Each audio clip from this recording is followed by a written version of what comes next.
Uno, dos, tres. So, okay. Well, I guess I was going to do some more breakdowns, but I can't. Okay, that's me. And then you. Output device. There, Mike.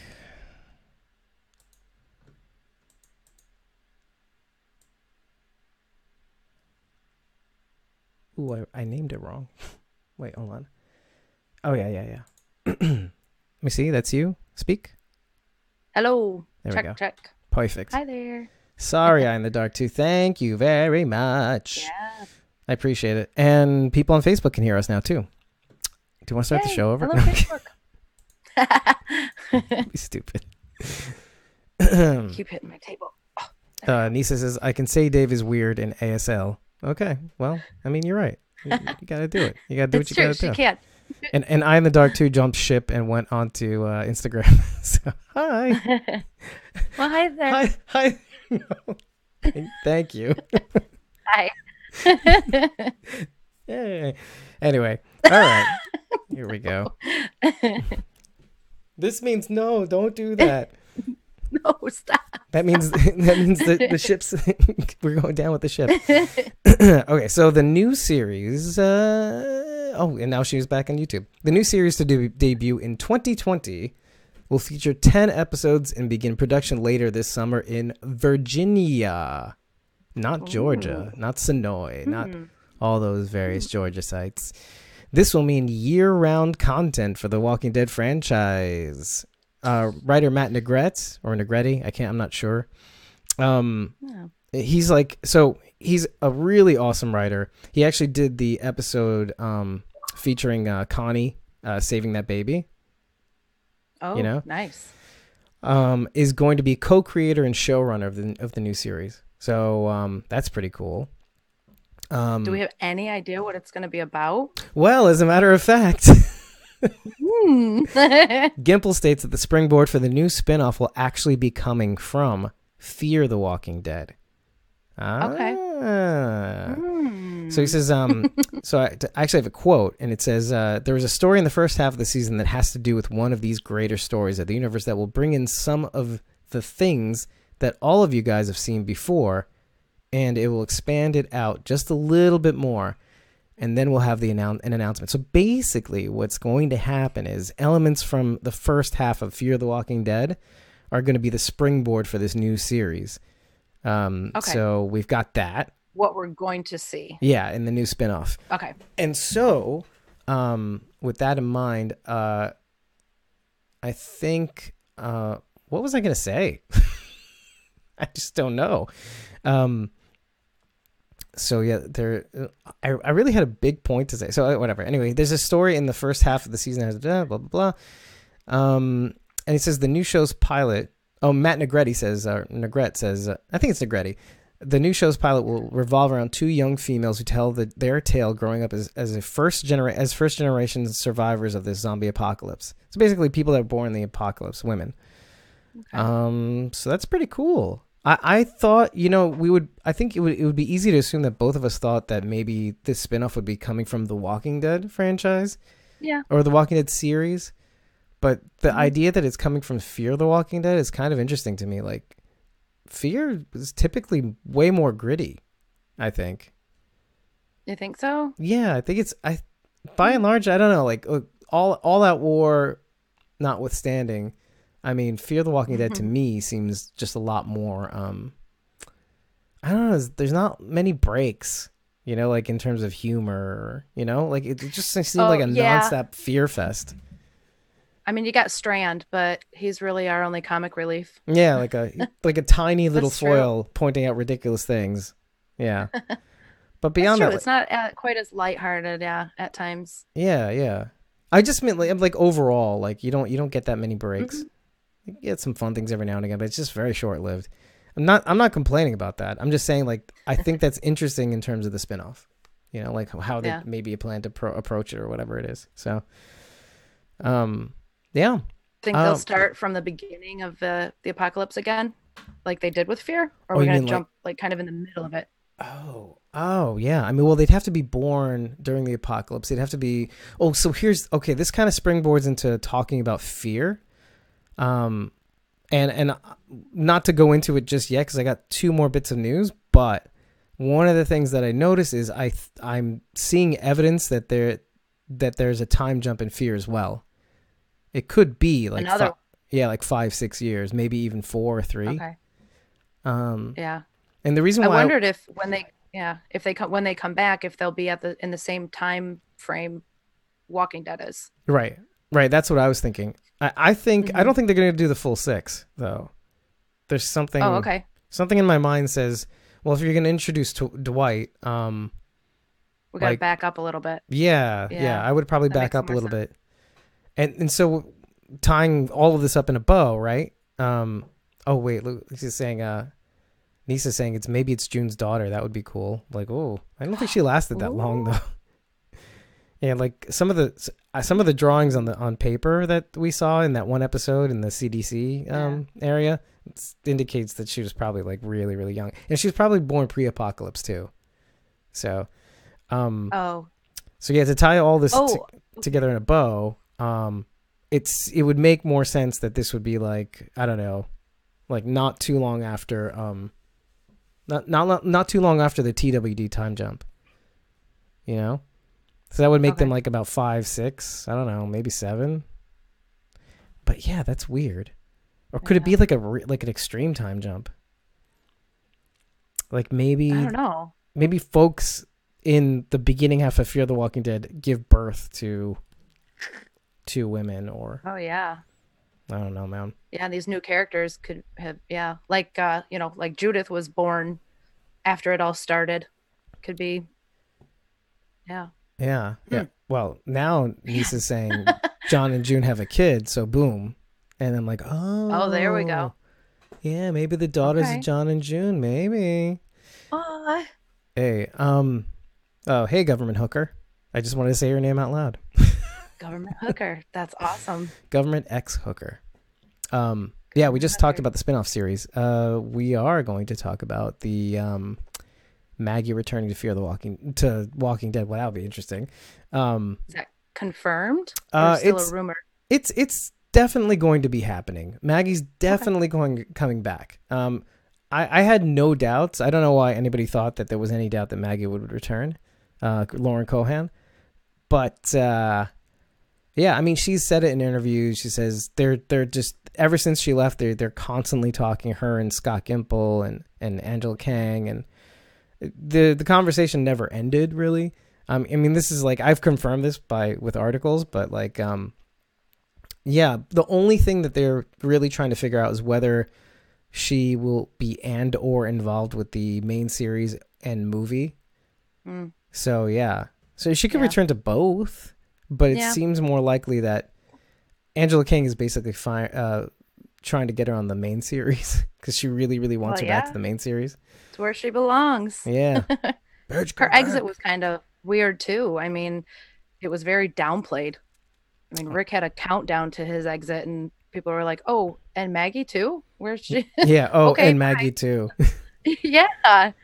I thought I assumed that we would get another just at least another episode with her in it, or a flashback or something like that, right?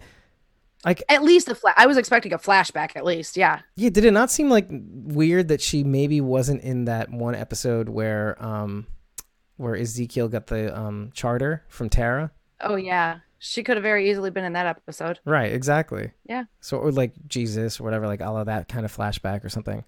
Yeah. But yeah, like I guess not. I heard rumors that Whiskey Cavalier got canceled. Do you know if that's true? Which is what I was getting to next. Sorry. So actually, I wanted to actually talk about ratings in terms of The Walking Dead first, though, because do you remember how we were talking about the penultimate episode having like one of The Walking Dead's lowest ratings, right? Yeah. Turns out that the oh my God, I can't say anything. The series finale, the season's finale, actually had it actually topped out the ratings of the week for that week. Okay. Wow. Like doing like a +7 over last week. So like it was just like a weird, which kind of confirms the fact that like it's probably due to the fact that the DVR issues that most people had, cutting out like, Oh yeah. was it 2/3 of the way through of the show basically? Yeah, they missed like the last 20, 25 minutes. Yeah. So with that, and then there's just, and I think it was actually, I have the source here, but it was the the rap notes that the rap, it's like Deadline, has entertainment news. They basically reported that like the ratings, the crazy ratings decline for the show generally have been because cable subscribers, it's like in line with people just cutting the cord, dropping out of cable subscriptions. So if you take that into account, it looks like Walking Dead is doing pretty good as a series. Explains their numbers. Basically participation is down. Watch it. What was that? We got cable just to watch The Walking Dead. And meanwhile, like AMC premieres around, so it's like, oh, here's a couple dollars a month. I just got that too. Got this and got that. I know. Makes sense. So tell me though, like, in terms of like premiere, like, what are the benefits? I mean, obviously no commercials, right? Yeah, no commercials. When they came back from the break, I actually watched the first episode a week early. That was cool. Oh, so it's not every week, right? You get maybe some episodes like a week early. Just that first one came out early after the break. Wait, don't they come out a day early for for the premiere people? Maybe I haven't checked. I don't want to watch it a day early because then I can't talk about it with anybody. Yeah, and isn't there like a sense of ceremony when you like watch it with other people, right? Or like watch it while other people are watching it. Yeah, everybody's watching it with you. Yeah. I always thought that was really weird that you could do that. You know what I mean? Watch it early? Mm-hmm. Yeah. It feels kind of like you're cheating. You're like cheating on your family. It did. I watched the first episode after the break. I watched it early and I felt bad that whole week. Who do I tell? I can't say anything. I can't talk to anybody. Like, I just need to stay in my house for the whole week. Oh man. I felt bad. That's funny. Like, so Pretty Wicked Ghoul, Allie is basically saying she bought a sling just to watch TWD on Easter time. So, Allie, you're in California, I think, right? Yeah, California is a weird thing, man, because of their 3-hour time difference, like to Eastern time. Like, not only does this is weird, like they prioritize the East Coast. The East Coast gets Talking Dead live, while the West Coast gets the rebroadcast after their episode ends, I think at 10. Oh man! So they're like in the same. And they get the spoilers like immediately, like after the airing. That's gonna suck. They don't even get a chance too. So I always wondered about that too, like how that works, and it's just horrible. Like, how do you guys feel about that on the West Coast? I mean, I guess maybe it's just Allie here now, but yeah. I mean, it's pretty rotten. I mean, if I had to guess. Hey, Melissa. Yeah, Melissa hasn't really joined the streams ever. Melissa Cammers. Oh. Yeah. You know her, right? Doesn't everybody? Yeah, she's cool. Yeah. Thanks. We're friends on the Instagram. Yeah, on the Instagrams. She says she really enjoys this live. You guys are so nice. Yeah, we try. You must have missed me doing this like a lot. I was doing the FU sign in sign language to everybody, especially Eye in the Dark too. What's wrong with me? Okay, so last bit of news is, wow, my voice is doing that froggy thing, which I like a lot. Yeah. It works. Oh no, that was the last bit of news. It was the ratings news. Oh, but yeah, Whiskey Cavalier, right? Oh yeah, that one. Yeah.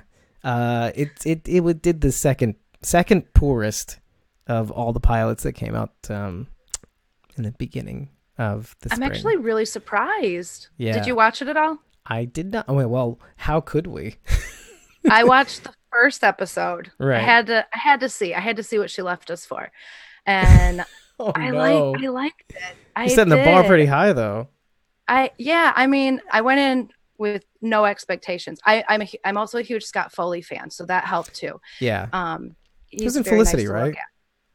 Maybe, I don't think know. I so. watched him on he was on Scandal and Scrubs, and I've seen him on a bunch of stuff. I just love him. Oh, okay. But it was good. I liked it. I'm surprised it didn't do well, although the whole story and plot's kind of been done Thin. and redone and done again.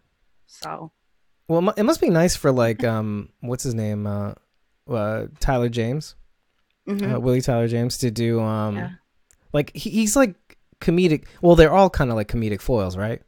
Like comedic. I think so. Yeah. It's kind of a comedic show, right? Overall. Yeah, it was, what are they,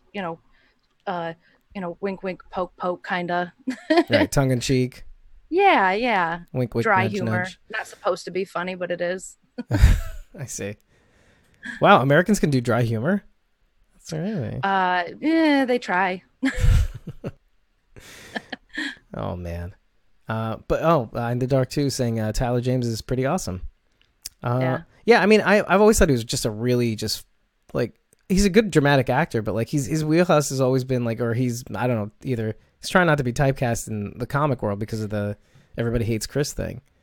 Yeah, Terry Crews. It's hard and not everything. to see him like that. Which I mean, by the way, holds up probably a lot better now than it did back then. Like, cause I think they suffered also from pretty bad ratings at the time. With that. Oh, the Everybody Hates Chris? Yeah, Everybody Hates Chris. Yeah. Oh, really? Yeah, I mean, it Seems didn't like do they were as on good forever. as. Yeah, I mean, I think it was just there was a lot of stuff going on in terms of like cable starting to get into the TV game. The Sopranos. You got the WB, who I think had Smallville at the time. I think this is later. I think, but all I know is that it's stuff like The Shield, The Wire, like all these cable television shows killing it, like squeezing the local broadcasters. So yeah, I don't think it did it as well at the time. So.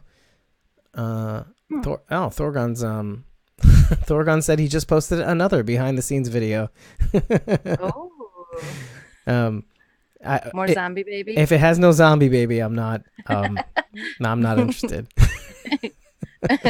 Isn't he supposed to wear that mask in all his videos now? Yeah, I mean, well, if he wants me to eat a worm, I should should really define the parameters. So what people may or may not know is that Thorgon 9 on Instagram, he does the Walker tips. He and I did like a live earlier this week on Monday, which by the way, the archive immediately screwed up. And so nobody could watch the rebroadcast, especially like Sarah Tilted Tripod 1. Oh man. Yeah, it sucked. Like I think I don't know if it was exactly because I went live right afterwards to kind of just do a follow-up, but I don't know, it just seems like really just awful, like because we go live immediately like after this stream ends, and those streams seem to like stay up, although the last week it didn't quite, but anyway, so we did this live, and like Thorgon's big thing was like he's gonna show like a deleted scene from one of the episodes. Scene. The one specifically where Connie saves the baby, like talk about like callback, and like as Connie saves the baby and she plows into the sorghum fields, he indicates, he paused the video, this is the part where the baby gets bit. I'm like, wait, the baby gets bit? Holy crap, what a deleted scene. And so like he continues to play it, and obviously like it goes silent, Connie's like going around and she has the baby in the hand and looks down at the baby, and then all of a sudden Thorgon's head comes out with a baby mask on, one of those ugly baby masks, like painted all zombie like. Oh my gosh. It was awesome. I was dying. I was dying so much I kept flicking filters and stuff like that, and I landed on the mouth one. And so as I was laughing, my mouth was like the size of my face. Yeah. But here's the thing about this, like I knew in my goddamn bones, I knew in my bones that he was gonna screw with me. It was gonna be something. It was gonna be something. Yeah. But it doesn't change the fact. It's like the heads are gonna be on pikes, but it's still gonna hurt. You still want to see it. It's still gonna be funny. So there you go. And oh my god, what were we talking about? Whiskey Cavalier. Oh, so Whiskey Cavalier, heads on pikes, zombie baby. There we go. But yeah, sad to hear because I mean, look, when the not when the Walker win on Instagram, like she was a rabid fan. Like she's not even like forget you, Squawking Dead. I'm watching Whiskey Cavalier live. I want it to succeed. So it's like I was like, okay, you want to fight? And I was like, you're gonna win because I'd be supporting her too if I didn't have this thing to do. Well, yeah. I mean, I wanted her to do well, but since she's not, she can come back home. Yeah, she was. Yeah, I guess it makes things easier for her. I'm sure. Mm-hmm. I'm very sure that it definitely does. But I don't know. Yeah, it's just it's sad though. Like think about this. Like I found out about Lauren Cohan, I think first from Chuck. Do you remember that series Chuck with Zachary Levi? Lauren Cohan shows in like later seasons. Chuck is about a dude who works in kind of like a Best Buy, but they call it what is it called? Nerd Herd. Oh, Nerd Herd is kind of like the Geek Squad. Okay. Of this place called, and I forget it. But anyway, moving on.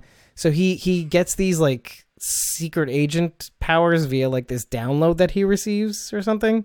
It's like weird. Okay. He's looking at this computer and he gets like all these abilities. Like this, he basically gets all of the NSA, CIA, FBI knowledge. So along with that comes like fighting capabilities and whatnot.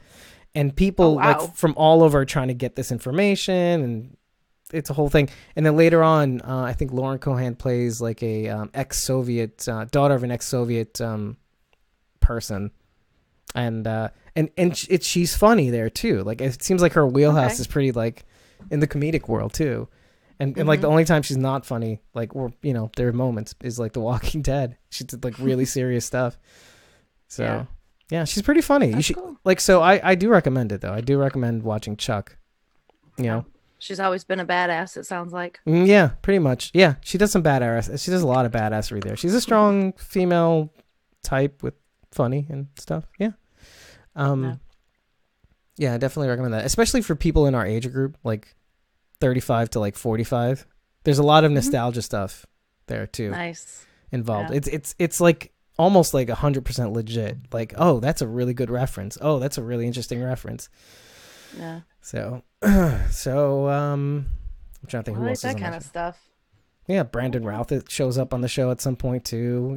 This is coming like right off of like his stint as Superman, like about 5 years later. So it's kind of funny. Yeah. Yeah, let's move on. So now's the time we should talk about the trailer. I feel like I need to ask you, because do you think we should show the trailer in real time as we broadcast? Man, that'd probably be a good idea. A lot of things happen very quickly. Yeah. What I can do is I can actually move us up. I don't know how great the stream is going to be, but I could try. Yeah, why not? Hold on a second. Let's do this. I should have prepared this beforehand, just in case. Spur of the moment. Yeah. Well, here you go, peoples. Actually, wait a minute. No, I have this. I'm like such a schmuck. I was gonna pull up the website and everything, like our website. I'm like, wait a minute. I have the file. Like, I made the trailer. Like, I made our own version of the trailer. Oh, nice. Not media source.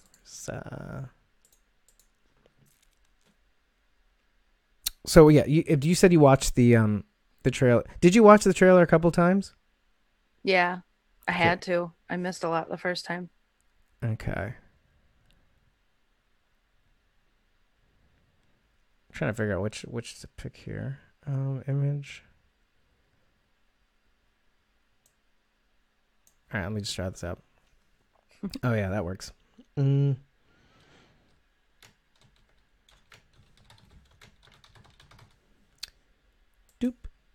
Yeah, this is gonna take a little while though, but why don't you tell the people what's on your mind? I don't know, just vomit, like something out. Meantime, while I bring this up. Well, I got some pretty good news today. I don't think nobody else is going to be as excited as I am, but one of my best friends is moving back to Michigan. She moved to Washington like 9 years ago, 8, 9 years ago. Washington And, State or DC? State. Yeah, Okay. she's over in Washington State, and she's moving back this summer. So I'm very, very excited. Ooh, shoot. Sorry, hold on a sec, guys. Don't know if trailer's any of playing you now. are out there. Don't know if any of you are listening. And it's broadcasting, But if you are, too, probably. hang in there. We're coming for you. What we got, I'll also say I've been enjoying Fear the Walking Dead a lot more, especially this past season. I don't know how everybody else feels about Madison, but Oh, in terms of her departure? yeah, I feel like the show's really gotten better. You know, I didn't I write this news down? Oh yeah, I didn't, but I should have. Don't tell me she's coming back. No, I read a really cool article about her being interviewed by somebody, and I can't remember who it was. She basically said out loud that she wouldn't be opposed to her coming back. In fact, like, I think, like, coming off the heels of Deadwood and playing like a really important character to her there, and then going into this even bigger role, this bigger female leading role, was really important to her, and actually is probably one of the best roles she's ever had. And so she said, yeah, if I would be open to that, if that's what they want to do, and if they want to kind of go that route, you know, I would definitely be interested. So it's not as if she left for, you know, she didn't want to leave or anything. So I don't know. I mean, nothing against Kim Dickens is a wonderful actress. I like her acting. I wasn't a fan of the Madison character. Oh, really? Oh, tell me more. Yeah. Oh, wait. Even Nisa's saying like, no. Yeah, no, I didn't like Madison. I think she was too hot-headed. She made decisions too quickly, and then her kids ended up cleaning up the mess most of the time. Yeah. Or vice versa. I mean, yeah, but, you know, a mom's supposed to clean up after her kids, not the other way around. It made me more upset when the kids were fixing her mistakes, you know? Yeah. Every now and again. Didn't happen that often. Did Madison, do you think Madison screwed up that often, though? I mean, I don't know. Are you talking about like in terms of Troy? Like letting Troy yeah, Otto? I mean, just a bunch of little decisions that maybe at the time didn't seem so big, but ended up being a big deal, you know? Yeah, like the whole Troy thing, that was just, what? I couldn't wrap my head around that at all. Yeah. Yeah, I actually enjoyed that, though. Not because of like Daniel Sharman or anything like that. AJ Mingus is kind of like saying, which is interesting. Hi, son of Norman Reedus. No, anyway. No, I enjoyed it because it's kind of like, I like that you're kind of finding out a little bit more about her as a result of this too.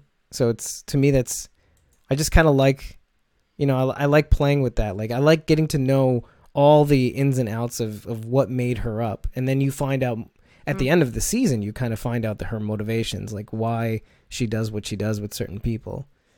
You know, like the whole, like her husband was an alcoholic or something, wasn't it? Like an abusive? Was he? Something like, or no, not her husband. Was it her father? Yeah, it was her dad. father. Yeah, her dad was a real bastard. Yeah. Yeah. Oh yeah, and like I'm the Dark Two things. I was glad when Madison took Troy out, which is kind of like there's the parallel, right? Like, you know, I'm gonna use this guy as much as possible, and then like when he becomes a danger, take him out. You know, like just because it happened before, I could happen again. Like I can take care of this. I guess I thought she was really trying to like she really thought she could change him or you know, make him better, and I don't know. She was spending too much time with Troy and not enough with her own son. Bothered me. I see what you mean. Yeah. Yeah.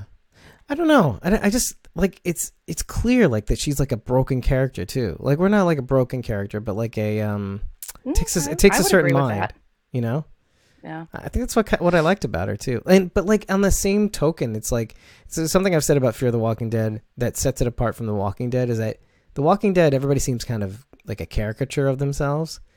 But like Fear the Walking Dead, the main characters at the very least, like always seemed like real, like uncomfortably like real, like even Nick. Okay.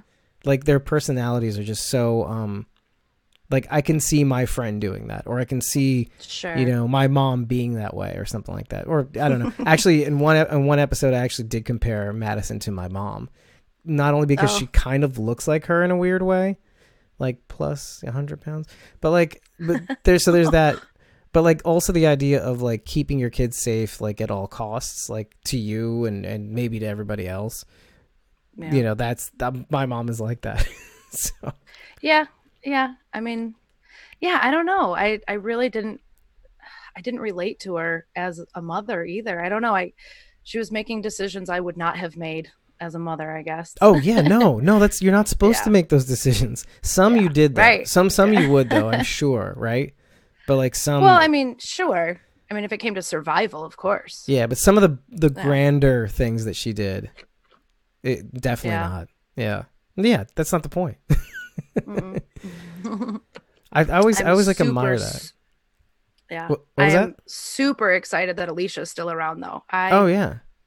Love Alicia Debnam Carey. She is just amazing. I've watched her when she was on The 100. I don't know if you watch that show. Which, by the way, amazing. Is there a new trailer? There's a new trailer for The 100, isn't there? Yeah, there's a new season. I haven't seen that yet. Yeah, Nadia Hilker also comes from The 100. Exactly. Which I guess she could make a reprisal in the form of no, but she doesn't have Hedda, right? She doesn't have does she still have the information in her head? I forget. Like of past commanders. Luna? No, what's her name? Clark. Yeah, Clark. Alicia Clark. Huh, funny. Clark, right? I don't know if she does. I gotta rewatch it again. I need a refresher for those kind of shows. They don't stay in my mind like Walking Dead does. Yeah, that's true. That's true. Yeah, that last season was kind of a blur. Like really. Oh, and remember Savior Justin? I think his name on the show was Justin. Zach McGowan. He was also on The 100. That's right. Yeah, that's why I was really excited to see him on the show. I was kind of like, whoa. Between him and Brianna Venskis, by the way, who Zach McGowan and Brianna Venskis were on Agents of S.H.I.E.L.D. So that's this incestuous relationship between everybody. And then, that's pretty much it. There's some others, but whatever. It was really funny. I have a whole list on my phone of Walking Dead characters that have shown up on Criminal Minds. There's like 12 of them. Was Lenny James one of them? No, right? No. Yeah, Father Gabriel was. Oh my God!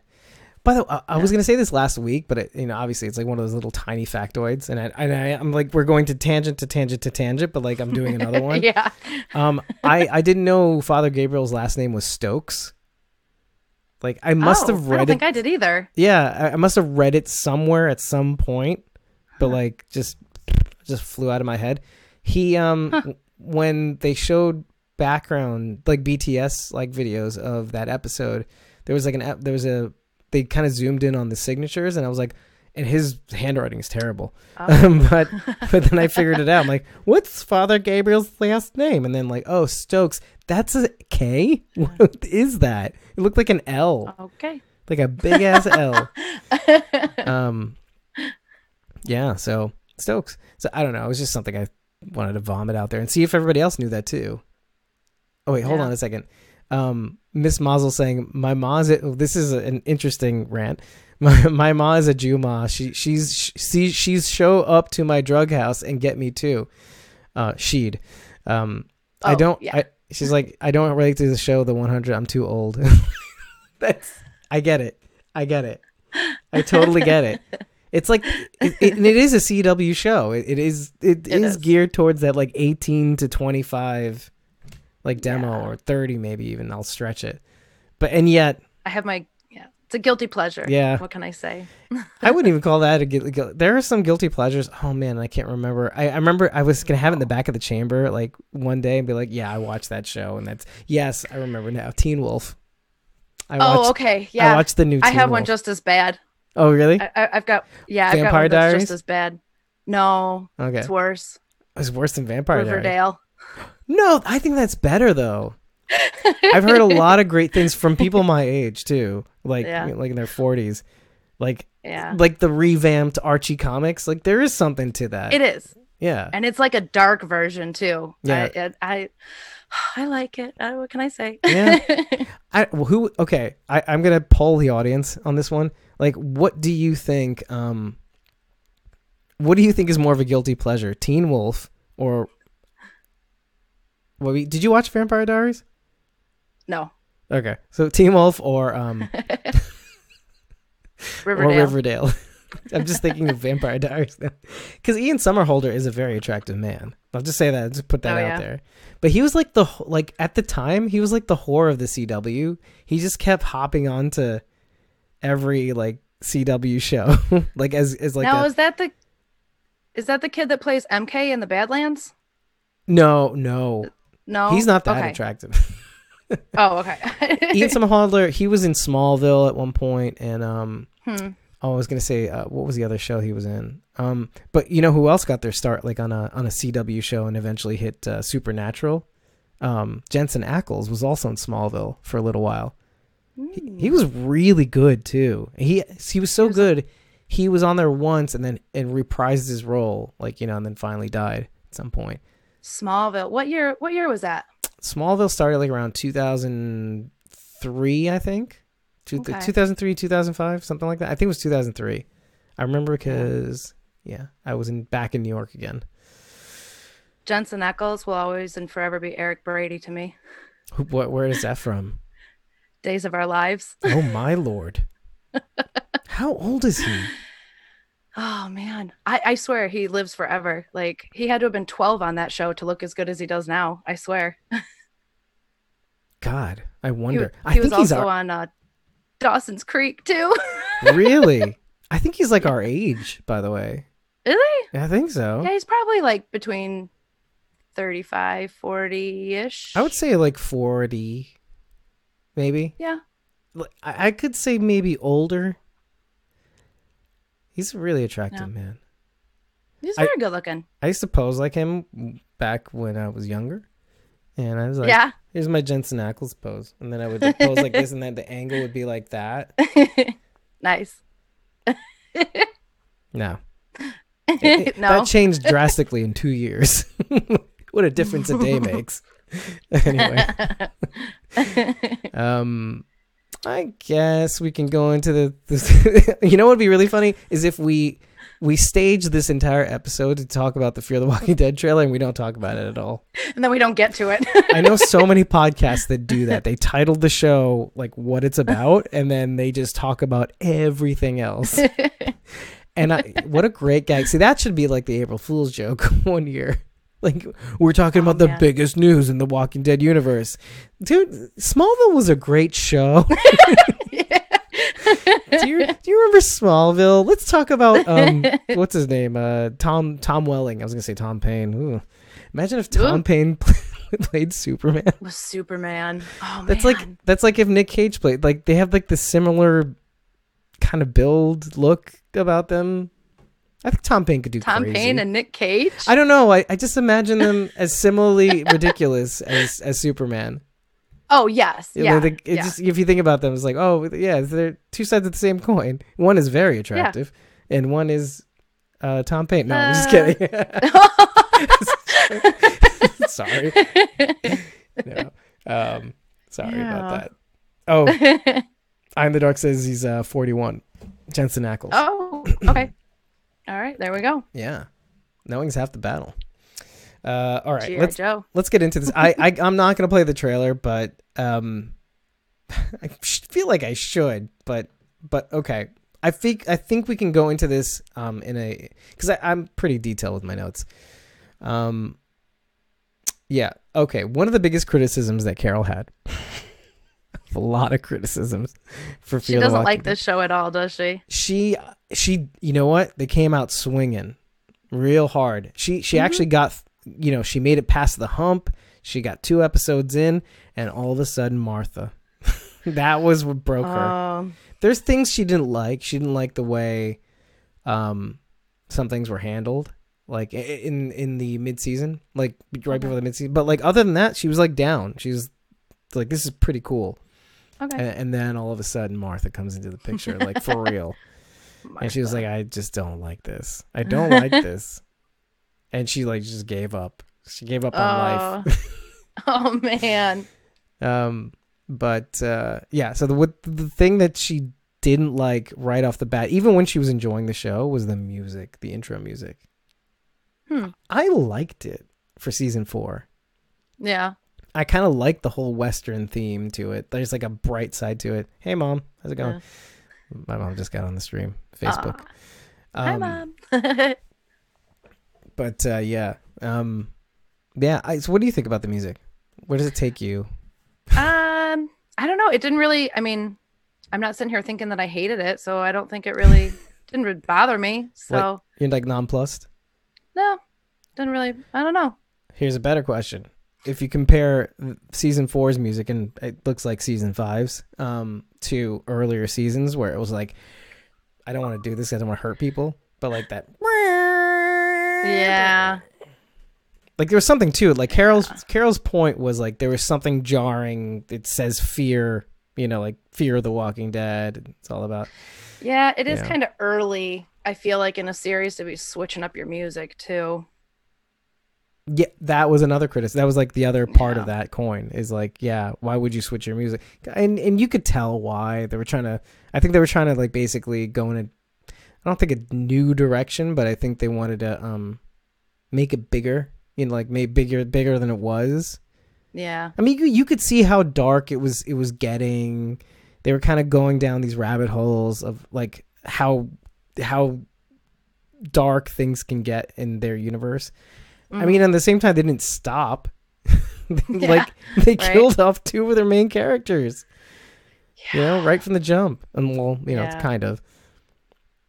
And then they went for the 3rd. No, it was the 2. There's 2 big ones. But still, I'm pretty sure I cried a little bit when Nick died. That was rough and very shocking. I mean, I did.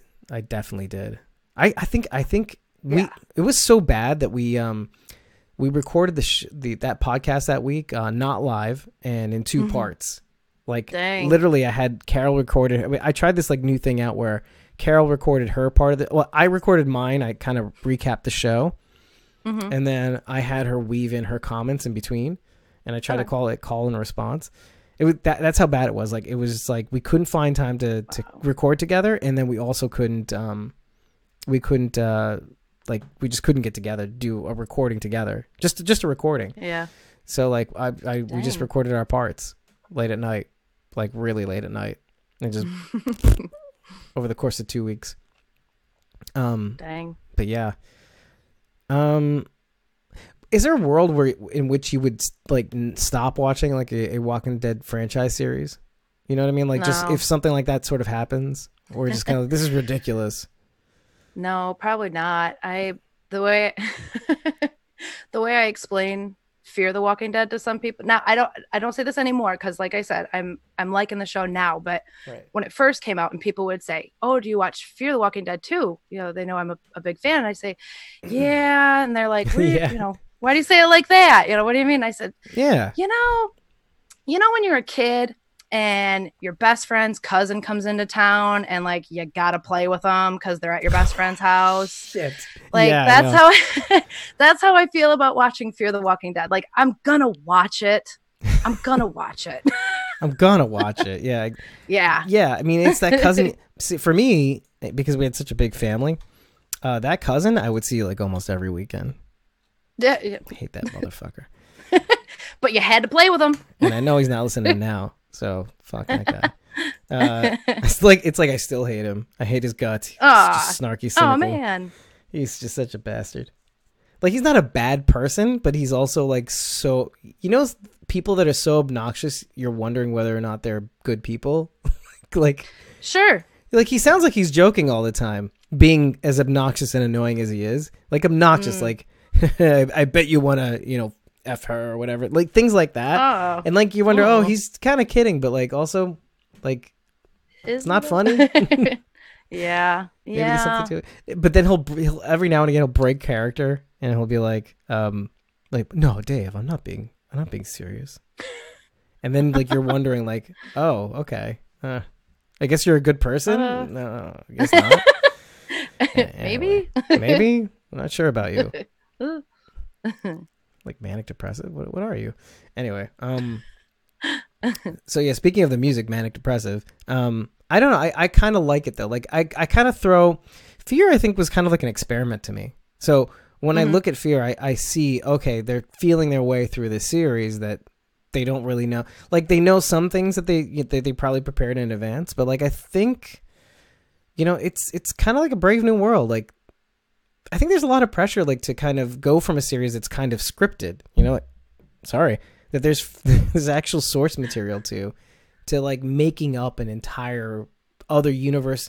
Like on the one hand, you have reference points and a universe, but on the other hand, you have to be not only faithful to that universe, but then like prepare this new story that has to jive, but also like somehow make sense for people who are watching the show. So yeah, and be different enough to be entertaining. Right. Like who wants like a like would you have wanted to watch Fear if it was like the exact same formula, like just another group, but like doing the same sort of things, meeting the same sort of villains? Because I gotta tell you, what like, really, Fear was not like that. Yeah. No. What really hooked me, I was super excited before it started, knowing that they were going to start at the beginning of everything. Like we were going to see everything, we were going to see the world collapse and the government fall and like what happened and, how people were going to try to get help or whatever. I was really excited. And then I immediately got bummed when I feel like that time period should have been stretched out so much longer. And then now we have caught up. Right. Oh yeah. I mean, like specifically, like you're talking, I mean, if you want to get to specifics, like the damn thing. And you know what? I think with the introduction of Daniel Salazar, oh wait, the stream is coming back. So hold on a second. It's worth taking a break on because I want to make this one point about Daniel Salazar. One of the biggest complaints, right? Hold up. And we mentioned it too, like right from the beginning, actually, of Fear. I love how fast I can get this thing back up now too. Like this Instagram stream.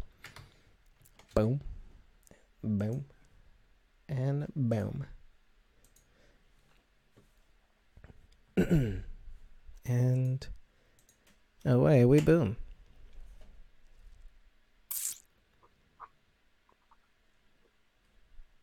There we go. Miss Heartbroken just joined us. Hello.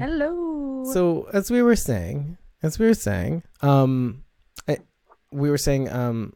of the biggest things about Fear the Walking Dead was how quickly they went through that time period because of the dam explosion, right?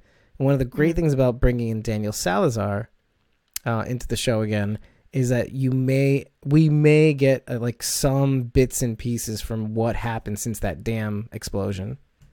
Like what, 6 years ago or whatever it is? I don't know. I don't even know what the time jump was. Did they? I have no idea. I just know time passed. Yeah, time enough time. And we passed. know it was years. Yeah, because they had built up the stadium and crops were kind of growing, and then they weren't. So some time had passed, but yeah, I know it was at least 2 years. Yeah. Okay. Yeah.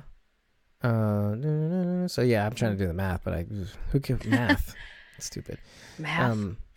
Yeah. Oh, by the way, people are emojiing all over the place about Daniel Salazar, by the way. Like, I am the Dark too, Yeah. AJ Mingus, and I am with you. Who doesn't like Ruben Blades? Really? Like, he just comes off as such a cool awesome. dude. Like, yeah. Yeah. Like, even if he's like this kind of stone cold killer on the show, it's fucking real. Damn, I gotta stop swearing. Sorry. Are there kids around? So to speak. No, okay. I'm just trying not to swear as much. I made a pact, a promise. Ah, gotcha. I made a promise. Whatever. It's awesome. All right, so music. So we just got through music. Yeah, that's one line item. All right. Okay. Rolling right along. Oh yeah, okay. So the beginning of the trailer starts off where the season 4 ends, like with them on that hill looking at the denim factory. But I like what they see, yes. and this is kind of like what we were talking about before. Like season 4 introduced a little bit more humor, a little bit more lightheartedness. I mean, especially when Sarah and Wendell came about. Like that was like the quintessential. Like, okay, I think they're getting it. They're on their feet now. Yeah. You know. So like so when after that scene, you see the like little scene with the truck going by, and then also the MRAP, like hitting the two zombies and the head flying off. That's hilarious. Yeah. So I mean, I think they're getting it too, and yeah. You know, like, and it's great because like when we first saw the trailer, we saw the 1 minute like Instagram trailer, you know, like where all that 3 minute, 4 minute goodness is kind of like condensed into 1 minute. And that's like the most noticeable part of that trailer is just seeing that head fly up in the air. Like you don't even get to see the truck because they had to cut that for time. Like you see the MRAP and it just goes. So I thought that was pretty cool. Yeah. So far, okay. So and this is kind of like, this is probably the biggest observation. It's definitely something we can talk about. Is that it's one of the biggest indicators that there's a huge time jump to me is that right after that scene, it kind of goes right to this pile of bodies, like these walker bodies, and they're like just so decayed. You know, some of them are actually just bones. You know, like not burnt bones, but just like bones, like One-Eyed Willie, like pirate ghost ship bones, you know, just rotted away. Yeah. So there's that, but there's also like, you know, it also indicates a time jump. It also indicates something that like I think Gimple and Nicotero said about like, you know, eventually like some of these older zombies are just gonna give up, you know. Really? They're gonna give out. Yeah, because there's gonna be like no muscle tissue left or whatever it is. Like, and so they're saying season 10. I mean, like a lot of them are saying season 10 is going to be a lot different than what we normally see on The Walking Dead, like in terms of The Walking Dead itself. So it stands to reason, like maybe Fear the Walking Dead, there's going to be, I think maybe the biggest problem that they're going to have is more along the lines of people, I think. Yeah. And like with these piles of zombies and walkers or whatever. Yeah. I think time has passed, enough time, maybe 2 or 3 years. And then like, you know, we're starting to see like a slowdown, you know? Yeah. Charlie even looked a little older in the trailer too. I'm not sure I don't know how old the actress is, but I think she was 12 it looked like last Charlie year. was older. Yeah, she's like 13, I think now. Yeah. She looked considerably taller. I don't know if it was angles or if she sprouted up. I don't know, but Charlie did look older. I hear you. Like, look, dude, as a person who probably hasn't grown since he turned 13, there were a lot of tall 13-year-old girls, like when it was my age. It's ridiculous. Most of them are taller than me. Oh my God. Wait, I have to ask, and you may not want to answer, but like, how tall are you? I'm 5'4". Oh, okay. So you're not even that much taller than I am, because you're taller than I am. Am I? Yeah. How tall are you? Both Carol and I are 5'2". Okay. We don't look it, but every time, I mean, like, I have colleagues that I work with every goddamn day, and he's like, we're not that different in height. I'm like, dude, I'm like 3-4 inches shorter than you. But I get that a lot. Yeah. It's personality. Exactly. Personality.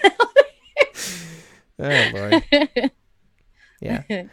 Actually, that's funny because one of Carol's colleagues said something to the effect of like we had this like show, this episode like in the beginning of season 9. She said you like something like the effect of, you like to start trouble, don't you? Like this colleague across the room that she never interacts with, and she's like, I don't what? She's like, yeah, you have this like big personality. I'm like, whoa, okay, so you want to fight now? We're doing this now. Takes off the bracelets, the rings, the earrings. Yep. Anyway, but yeah. Take the earrings out. Oh my God. It's like weird what people will tell you, like with full confidence. Mm-hmm. But anyway, yeah.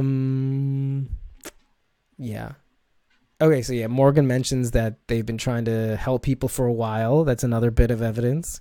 Without a lot of luck. And he's saying this to like another new girl. Like, it seems like there's a lot of children in this trailer, by the way. I was thinking this. I'm like, murder kids. There's more murder kids. Well, they seem to be pretty happy. Like, so that's maybe, but maybe. Who knows? That was where I first went, of course. But yeah, they did seem right. Yeah, weirdo murder kids are things to look out for. Yeah. I mean, children can't be trusted anymore. Yeah, you'll shoot your eye out, Carl. Sorry. Oh boy. Yeah, murder kids. Exactly. Yeah, so I did look like a lot of kids. It seems to me like I don't know, maybe there's like a civilization, like a community of like just children of some kind.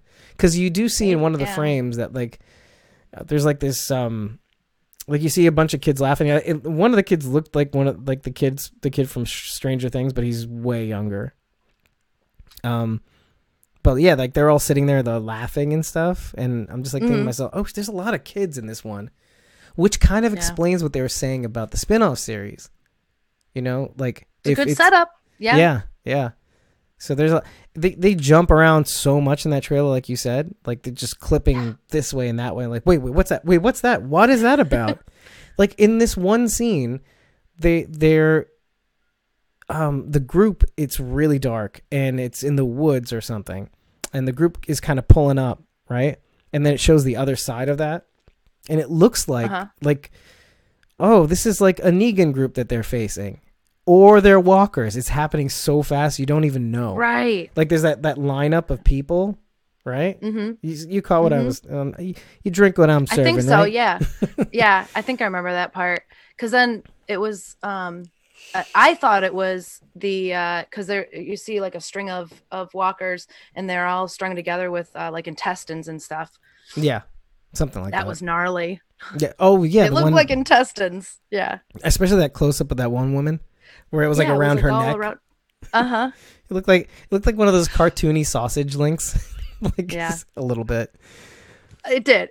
I also liked the heads hanging from the tree as sort of like a little wink to what we just went through. Yeah. I was trying to link up to see if like some of the zombies were like similar, so I could piece together the scene, like just how okay. But it didn't. Nothing matched up really. Like, so I was trying to get heads or tails of like, because I watch videos on like pacing and building a universe, like just by the way the shots you film.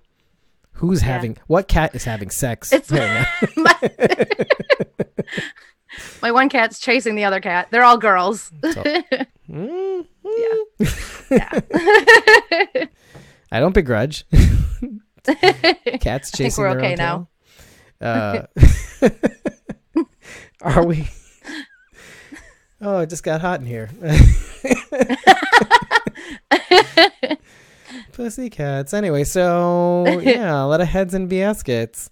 It's very home decor. I actually wrote that down. I was like, oh, heads and baskets hanging from trees. In the next was it like home and I forgot the fucking joke. God, what HG Home and Garden. Damn. Oh yeah. Like, oh, I watch HGTV. Okay, Home and Garden. Yeah. Right. I thought that was a pretty genius trap that they sort of set up though, with the box and the crows in there to, draw the walkers out. Yeah. Yee. Earthquake, sorry. Okay. Just kidding. I keep bumping my table which shakes the whole computer. Oh yeah. You could play with that. It's like it's like there's like a raven here. Yeah. But I like that. They used that like 2 points in the trailer too. Like I didn't know what the bird was in the beginning too, because it looked huge in the first shot. And I was like, what is that? A vulture? It just looks so big. But yeah, it's pretty clever thing. Like, but like it kind of begs the question, what is that for? What is that all about? Like, is it homing pigeon? Like, I don't know. Yeah. There's a lot of I don't know. I thought it looked like a distraction. Like, if you got like a safe area, you put the bird box Ooh. out in front of out in front of, wherever, and then as a distraction, pull the walkers that way. Yeah, that does make sense. I mean, especially if you're like kids too. That's like the simplest, yet like it'll work, And it's hanging, right? It's hanging from the thing. I think isn't this in the second shot? It's like on a pole. Yeah, I thought I saw 2 different setups. Yeah, like that. One was hanging from a tree, I think, and then like you said, maybe it's like it is a nod to Bird Box, by the way. Bird Box. Yeah, isn't that cool? That's kind of cool. Yeah. So I wanted to ask about this because I finally actually watched it like about a month or 2 ago. Bird Box. Mm-hmm. What was the Walking Dead reference that they had there? I can't piece it together. Do you remember? Somebody said that there was like a Walking Dead Easter egg, in the show. Like if anybody figures that out, just hit me up. Yeah, I must have missed it. Know. I kind of want to know. I'm not sure. But yeah, you have. Yeah, I have no idea. So the birds kind of play into this. Yeah. So it. Oh yeah. Okay. Yeah. Like you said, the scene with the cars, like that lineup of cars, danger, keep out. It's like, okay, all right, we're gonna hit up a new community. That's gonna screw around with things. So it sounds like they've already had a hard time for a bunch of years, not being able to help anybody. And then now they're going to reach like a whole new set of lows. Like I said about Fear the Walking Dead, it's just like nobody gets a break. But it looks like they're entering a situation they're not used to handling. So like a lot of the body language, like when you first see Alicia, her head's down. She's like, I don't think this is working. That sort of thing. Yeah. And it looks dismal. She's still like using the sword and everything, which of course, it's like characters that are kind of. Like, Alicia's kind of turning into an actual Walking Dead character. You know what I mean? Oh, I think so, yeah. Yeah, like, whereas before she was just Alicia. She's just like you and me, except for, like, on a TV show. Yeah. That's why I regard Fear the Walking Dead characters. They're kind of like us. I guess I never saw Alicia that way. Like, because I saw, the badass from 100. Yeah. So as soon as I saw her, I'm like, oh yeah, she's gonna kick some ass. Yeah, she's got like a hidden trove of commanders in her from the past. I was hoping that she was gonna survive long enough to become the badass I knew she would be. Because here she is. I'm so glad. She just did a hyper jump into another show. That's all she did. Yeah. Everybody's like exploding. They love Alicia too, and Daniel, and Mel. Yeah. Because like she's saying the Vultures are back because I said Vulture. I said Vulture once and she thought, oh, the Vultures are back. Kevin Zegers. Oh, yeah. Those guys. Yeah. Those guys. They didn't last very long. No, but I mean, what an interesting group of villains. Yeah. I mean, they didn't really do anything they just waited.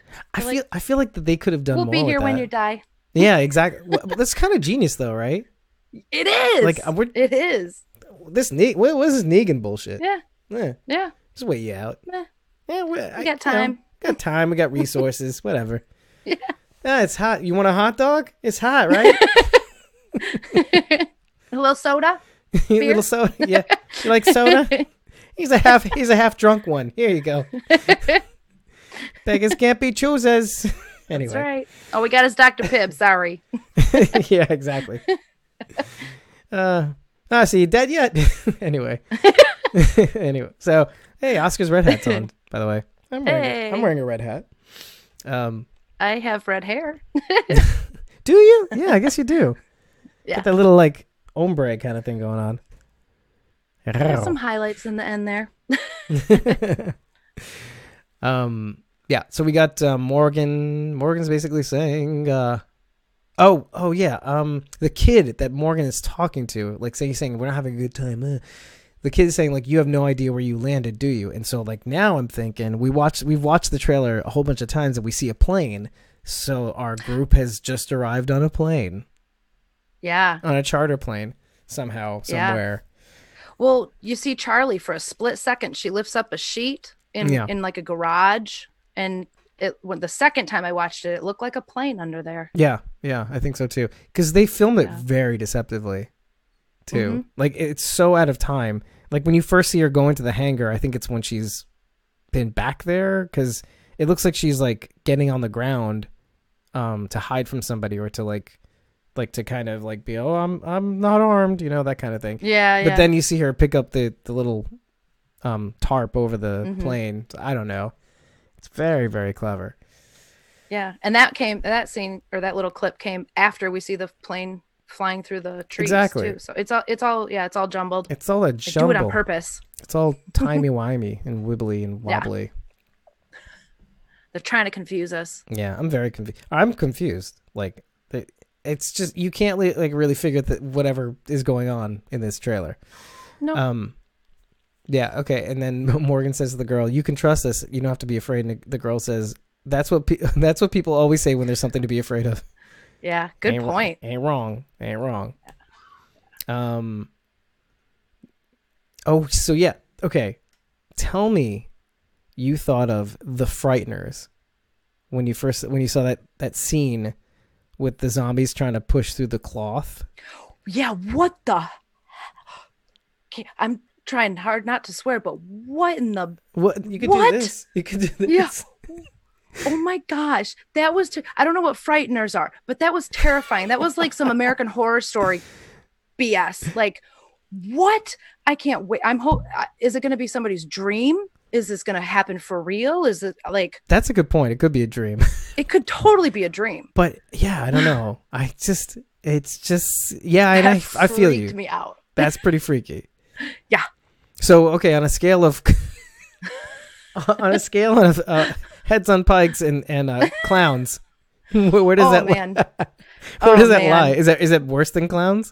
Not worse, but towards clowns. So like an towards 8. Clowns. If clowns are a 10 and heads on pikes are a 1, because that's our scale.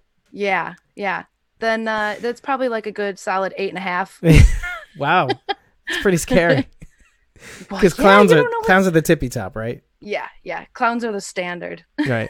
How about for heights? Fear. Did you mention heights last week? Like, where do you regard heights? Yeah, I'm not a fan. Not a fan of heights?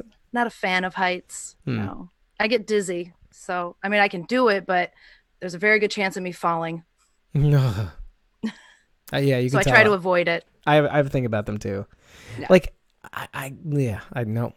It's more of like my brain goes to that place where what if, and and it's hard to get out of.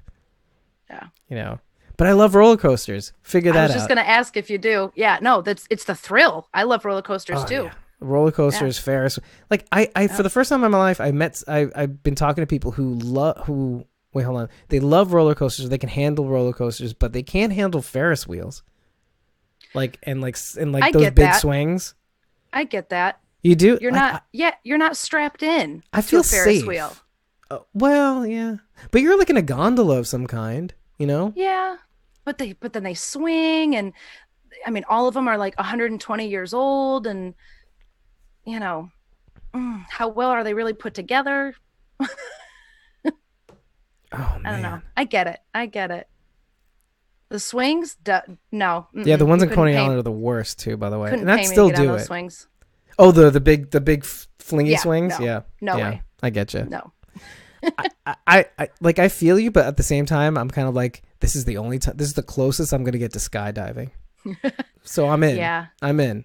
And then I get to look around at other people, either freaking out or and then that makes me feel better because I'm a horrible human being. Oh, they're in this with me together. So, that guy is not doing well. And what happens if somebody barfs? Where's that going? Oh, out. It goes out. Good. Okay. Yeah. Which is why I go in. If you go in the innie ones, like the ones in the center, the vomit don't get you. There you go. Good strategy. Yeah. So that'll work. Oh man. Good times. Yeah, okay, so the Walkers. Okay, so the Frighteners. Okay, Frighteners, if you remember, you might remember it as being the Michael J. Fox movie with Jake Busey. Wow, you should definitely watch that. So it basically, Michael J. Fox is basically like a ghost or something, or like astral projector or something. I kind of forget the plot of the movie, but it is pretty funny. And I think, was it Disney put a lot of money into this thing? So it's actually pretty kind of cool, They kind of drew out a really good story. It didn't really do very well, at the time. Oh. I think it was panned very heavily, but I think it's something people should watch. It's kind of a treat. But yeah, like the ghost will sometimes like push their faces through like wallpaper and stuff like that. And it's just absolutely horrifying. But like it's got that comedy element, but like it's still kind of scary. But it kind of reminds you of like Poltergeist and all that stuff too. That's cool. You know, it's a really good horror nod. I like Poltergeist. That was a good movie. Absolutely. Let's see. I feel like putting that on a loop on the screen right now. So Luciana is like, we can't stay here for long as Althea is passed out on a riverbank. Yeah, there's a lot of tell me that you thought the same thing that I did when you saw Luciana, because like it looked like that one frame where it's kind of looking down at her and the walls are closing in and the people or whatever it was. Looks like she was a goner. It did look scary. Yeah. And then you see like the first time I saw it, my head went to walkers, right? Because of the shot. And then the second time I went, no, it's not, because not a single one of them are actually biting her or doing anything. They're just standing there and like, I think you might see some hands or something. Something happened to her and people are helping her. Or people are harming her. Or people are harming her. That's true too. Because it looked like one of them was just kind of like, because it didn't look like any of the people we knew. Like you just like into her shoulder. I don't know. Yeah. Pretty gross. I didn't get a good look at them. They were just the back of their heads. So yeah. But you're right. It didn't look. Yeah. Yeah. It looks like she survived though. So because like you have June patching her up in the same kind of shoulder, you know. True. And she wants to play the accordion. Which, again, along with heads popping off bodies. A little bit of humor there. Play the accordion. Oh, yeah. I hope she does. Yeah, I kind of want to see that now. I definitely want to see that now. Can you imagine like that's written in, or can you imagine she ad-libbed that and like, oh, so you want to start ad-libbing now? You know we're going to have to play you, put you playing accordion at the end of the season. You know that, right? Yeah. You're going to have a Martha moment now. Okay. Maybe Denai Garcia really plays the accordion. I don't know. I hope so, because that would be really cool. Awesome. I know she sings some mad karaoke in her car. Oh, is she good? You could say no. I don't know, to be honest. I everything she sings, they're all Spanish songs. I don't know them, so I'm gonna say yes. You can just say no. It sounds great. So diplomatic. Been like, hey, it's not that great. She's in her car, so you know. Yeah, I'm not. You know, you should. As well as you sing in your car. You should have said, "I'm not paying you to sing, sweetheart." And then the proper response is obviously, "You're not paying me at all." Yeah, exactly. Yeah. you idiot. Get the accordion. That would be pretty cool, though. I gotta do something. Uh-oh. It's so gross. You know, every now and again, you see a fly and it's on your screen. It's right where your notes are. I thought it was a spider. Not appropriate. I actually, like, my heart just... No. Went faster. That I would definitely tell you about, though. But no. But you're lucky. I haven't yet. So it's not... I wouldn't kill it either. I'd probably put it close to the camera. Like, oh, you see that? Ooh, it's going over here. I'm freaked out, but this is pretty cool. Anyway, so... Ooh, no. Cooper Dodson shows up on the screen. Major Dodson's little brother. Major Dodson being Sam from Alexandria, who goes, Mom? Mom? Yeah? Yeah. So his little brother's in Fear the Walking Dead. Oh, I see. Okay. That's pretty cool, huh? I love that. I love how they, keep it in the family. Yeah. Little incestual familial relationship. Yeah. How the Lynch nice. parents better pop out some more kids. We need some more kids. Yeah, I think the Lynch are done. Yeah. Close the book on that Kelly Lynch, so you're done. You got your hands full, I think. Yeah. Let's go have some more kids. Come on. Yeah, I think so. But like, he's kind of cute. Like obviously, like a little weird, kind of like Sam was, like Major. Okay. Yeah. But it looks like he's got kind of like a title role though. Like not quite a title role. Like if you had to compare him to another character in the franchise, it'd be like probably compare him more to like Marco, and he probably has a bigger role than Marco. Oh, does on the original series. I love Marco. I do too, but like I feel like we haven't seen enough of him. You know. I agree. We need more Marco. Yeah, I feel like. Didn't you feel like that the show that AMC kind of like introduced him to the show, but like at the same time didn't use him on the show? Yeah. Well, maybe they're saving. They're like, remember him? Just keep him in mind. The front here. Yeah. Remember him. We're gonna come back to him. Yeah, he's gonna be the show's hero. Okay, just keep that in your mind. Yep. Doesn't look like it. He's gonna save everyone you watch. He's gonna be the best blacksmith ever. Because I think he's learning with Earl, right? Yeah. Is he? I think so. I don't know. Okay. Yeah, he took. Well, I don't think he took Henry's place, but I think he said something about like filling in for Ken. You know, Earl Sutton's kid, the one that died in the beginning. That died. Mm-hmm. I think. Anyway. Okay. Would make sense though. Him and Ken were friends. Yeah. Yeah. Exactly. Mm-hmm. Yeah, and he died tragically, and etc. That was bad.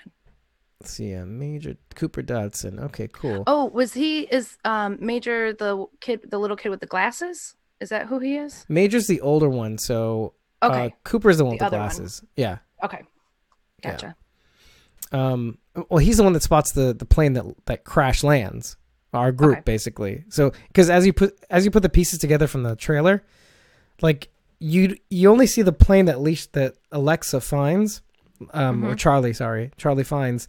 Like later on in the trailer, and then you have to remember back in the beginning of the trailer that like, oh, the plane that crash lands is them. Yeah. So, and then we have trying to trick us. Yeah, and you definitely see them like interacting later. Oh, you know who does interact with him later on in the trailer is you see Luciana and him. Like I remember the clear thing was like he's reading like the Little Prince book. Mm-hmm. So I thought that was pretty cool. Nice little callback. Yeah. And here we are with Daniel Salazar he's defending a compound, by the way. It's not as if like he's like coming up to the group, I'm gonna kill every last motherfucker. Like he's not doing that. No. It looks like Victor kind of stumbles upon this kind of camp or compound, like because you see the walls, and like Daniel's like peering right outside the door. He's like, hello, and so and but like I got the impression like Strand does not know that it's Daniel behind him. I got the impression. Like that's what it feels like. Yeah, his back is to him and he has no idea who he's talking to. He's just normal Victor spitting, Yeah. Which is kind of like, when's the last time you see Victor babble? And I can tell you the answer, and that's with Daniel. Yeah. Like whenever he has these tense scenes with Daniel Salazar, it's like he just can't stop talking. I think it's a really cool little device that they keep going back to. I like it. Yeah. Mm-hmm. The only person to unnerve Victor Strand is Daniel. Because I'm remembering the dam scene. It's like he really could not stop talking. He did everything in his power not to talk about Daniel's daughter, Ophelia. Yeah. That was sad too. Yeah, I was just gonna say that. I'm like, Mercedes Mason, man. Fuck. I thought she was gonna last a lot longer. Yeah. That it just like her character had gone through some interesting changes, but it's still you saw that maybe there was something there, like a return. But yeah, we get Daniel. Holy crap, he's like the Morgan of Fear the Walking Dead. Like do you remember when Morgan said, "I don't die, I don't die." Yeah, it is Daniel. Daniel does not die. No, he is tough to kill. Somebody and I read an article, and I'm not sure that it was 100% true too. But like, was he shot in the face at the dam? It looked like it, right? But yeah, I'm not sure. Like Anna's cheek, I thought. Yeah, maybe. I don't know. I have to go back and watch. This show I have only watched one time. Well, you're saying like in repeats? Details. Yeah, I have only watched Fear like when it's on. I haven't gone back and rewatched it. This is going to surprise a lot of people, but I have not watched a single I have not rewatched a single episode of The Walking Dead. Really? I'll see clips, obviously, right? We all do, right? But I plan on doing, maybe when this is all said and done, like the whole franchise, let's say. I am planning on doing a whole rewatch up to the end of season 7. Yeah. Because we started in season 8, at the beginning of season 8. Oh. The 100th episode. It's like Nice. our first title. Okay. So I do want to like just go back over, and the main reason for that is like, okay, between all the change in showrunners, starting with Frank Darabont, who, wow, I mean, he's a genius, but like that whole thing kind of weirded me out about how everything went down. Like, you know, the rumors coming out here and there, like kind of he wanted things a certain way. He wanted to keep taking money from AMC, and AMC is kind of like, we don't have the money to give. Yeah. Excuse me. So, but like, you know, how do you pit like this? How do you choose between like these two sides of like, okay, this guy's obviously a genius and he did like launch this series with a kaboom, but at the same time, it's kind of like, okay, well, we could do better without this. You know, we could need a budget. We need to be able to make season 2, like, you know, so it's just strange. Tough. So I want to kind of analyze more like the film elements, like how it was filmed and shot and boarded and how they looked at story back then too. You know, compared to how they do it now, because it is really different. You know, wildly different than the way it is now. Yeah. I mean, every episode, like in the first season, felt like a just like a zombie film, but like a serious, like taking it serious zombie film. You know, just this complete package. Oh yeah, edge of your seat every single time. Oh yeah, yeah. I felt like you could just make some popcorn and that was your night. Done. Yeah. After 2 or 3 episodes, because there were a lot. Like they were like every episode just felt like a lot, lot. Okay. Yes. Yeah. Now Morgan goes into a monologue here, and he's like, there's no way to really protect yourself. You can't put a weapon between you and losing people, and you can't really run away from them either. I'm telling you that because I tried. The way out is opening the door to people, to possibility, to the hurt that will happen. And it looks like he's addressing this to Alicia, I think, right? Or maybe I wasn't sure who he was talking to. Yeah, so I was trying to piece this all together, and I wrote down possibly addressing this to someone who's just like him, calling back to his all life is precious philosophy and his nihilistic I lose people, I lose myself. So I know later on he is talking to Alicia in this other monologue, but which we'll get to, I guess. But Charlie seems to be the one that finds the plane. Luciana and the Dodson boy are a couple scenes. Oh yeah, so there's that other scene with him, with Luciana and the Dodson boy, which, you know, raising that antenna, and they're like high-fiving each other and stuff. It's like it's kind of cool. Like they're kind of being the Charlie and Luciana that could have been, that maybe isn't now, because I think Charlie's probably still with John and June, right? Maybe, or maybe Alicia. I think so. She was with Alicia. Yeah, at the end of it. Yeah, because Charlie was going to kill herself, and Alicia saves her. Yeah, which, I mean, I'm like, let her do it. that's got to be my favorite episode, though. Of I know it sounds really weird, but like of the Fear the Walking Dead, like that bottle. It was episode. a big episode. Yeah. Yeah, there was just all the way, just the way it was filmed. There was just so much symbolism and all that, and the filming, the way they shot things. It was just so. It's just so powerful. It was rough too. Yeah. It was so heavy. Yeah. And you can't help but think, like, what would you do in that situation? I mean, you're what do you do? You're with the person who killed your brother, and but their child. My head would explode. Yeah. Trying to think of it. That's what really got me too. It's kind of like, how do you, like, what do you do? Like you killed my brother, man. But at the same time, it's like, you're just a kid. You're just a kid. What did you know? Like, and then she's telling the stories, and like, it's kind of like, oh my God. You could just watch like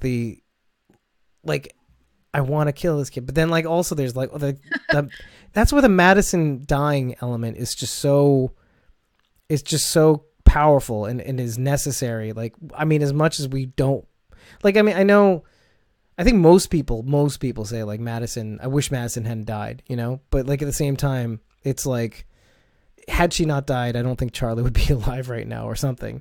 Cause I think Nick would have died regardless, like of Madison being around or not.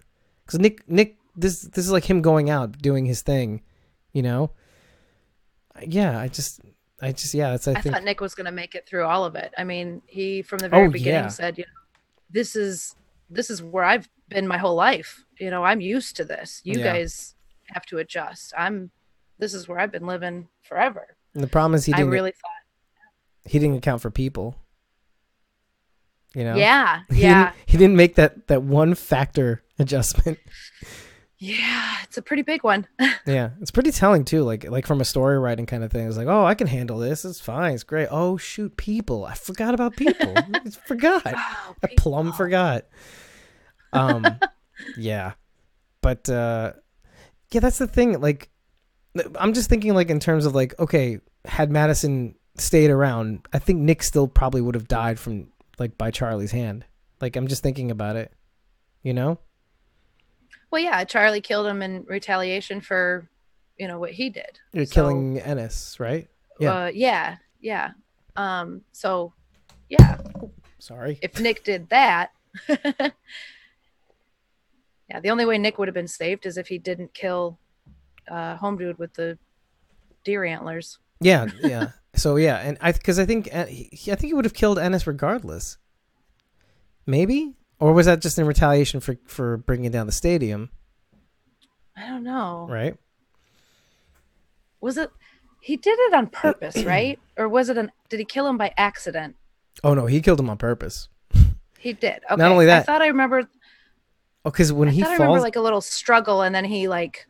Yeah. Pushed him and then he landed. But it okay. I guess it didn't seem intentional to me. But yeah, let me paint the picture for you.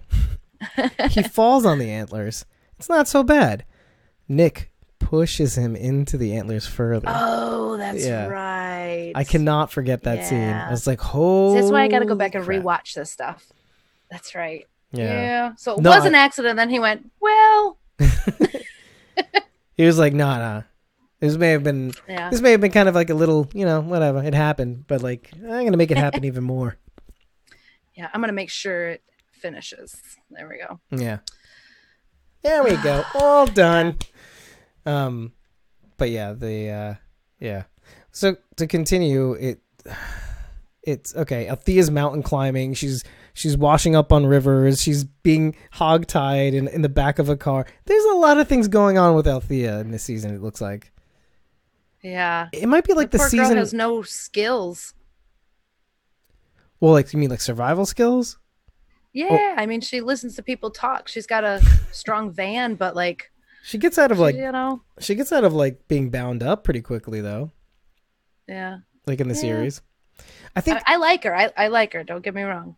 I was kind of looking forward to this season because I knew I had this really big hunch that like this season was going to be the season of Althea. Like out of all the characters, everybody got kind of a resolution except for her. Like kind of a turnaround. I can see that. Mm-hmm. And you could already tell that like between the tapes that she has, the suggestion of looking for these people, which may be involved in finding this camp. And then also like seeing her in all these scenes, it's kind of like, oh, this is her story. You know, this is like this season maybe end up being all about her life, what she's been through. We haven't really gotten into it. Not really. That's true. Yeah. You see, by the way, the kids laughing. One of the things that I noticed was that they were eating the instant ramen, like maybe the kimchi flavored ramen too. Oh yeah. To boot. So I thought that was pretty interesting. Nice. Okay, so we got an Easter egg, I guess. Nice. Oh, Wendell is firing the guns from the MRAP. Doesn't seem like something that Althea would have liked, but maybe she had no choice. Yeah. Right? Yeah, because where is she? Maybe she's not there. They could be finding her, I guess, but it just seemed like kind of weird. Her? Yeah. The accordion thing. The Alicia is bound. okay, yeah, the new group of villains that we mentioned. I was like, okay, this looks kind of like a Negan scene. Somebody's gonna be baseball batted. Ooh. Oh yeah, no, that's not worth it. Luciana receives a wound from humans. Yeah, instead it wasn't zombies. Okay, so this is pretty funny too in a weird way. You see John Dorie in like a ghost town. Yeah, right. That looked interesting. Okay, so picture that. Now, John Dorie's walking around with his bandana on his face, like a real cowboy. He's boom boom zombies, and then he turns around and he's like, whoa. He gets stuck up by somebody with a gun. It's like the Old West. What is this? It's kind of cool. It is cool. Yeah. I kind of. And if they're not at that point, if they're not caught up to where we are in The Walking Dead yet. Oh. Well, no, they're not gonna. No, they wouldn't do that. I say maybe it was the Highwaymen. Wow. That is cool. That would be really cool. I mean, they could still kind of... I think they probably still have time to insert that if they wanted to. Well, yeah, and if it's before where we're at, then obviously, I know Ozzy and Alec and them, they'd still be alive. We'd see them before they get to our group. You know, if they've seen half the responses I've seen regarding how treasured the Highwaymen were, like they still have time to probably do that. They have 2 months to throw it in post. Like, you know what I mean? Get Angus Sampson over from Australia and just start filming it. Seriously. And what's his name? That was a really good group. Yeah. Yeah, I'm still kind of shocked. I'm still kind of shocked that they were so well received. Wow. But yeah, sure. The Highwaymen. Yeah. Stick them up, John Dorie. Stick them up, John Dorie. Yeah, any movies? Where's the nearest blockbuster? Anyway. Let's see. Okay. Yeah. Okay, I thought they were at the truck stop, but I know that they're at the the denim factory. Oh, and I think the best thing that I saw in the trailer, you may or may not agree with me, is the acknowledgement of Jim. That like got me a little emotional. Like Sarah's looking at the poster of Jim. You know, I like that. There's a little continuity. There's meaning behind his being there. You know, raison d'etre, like all that stuff. So, yeah, that was sweet. But something tells me that like she's doing this, and then you could see her visually like just welling up with tears, being very emotional, and some shit's going down. Sorry, Eye in the Dark 2. And Eye in the Dark 2 says goodnight. Good night. Like 15 minutes ago. She's probably gone now. Oh well.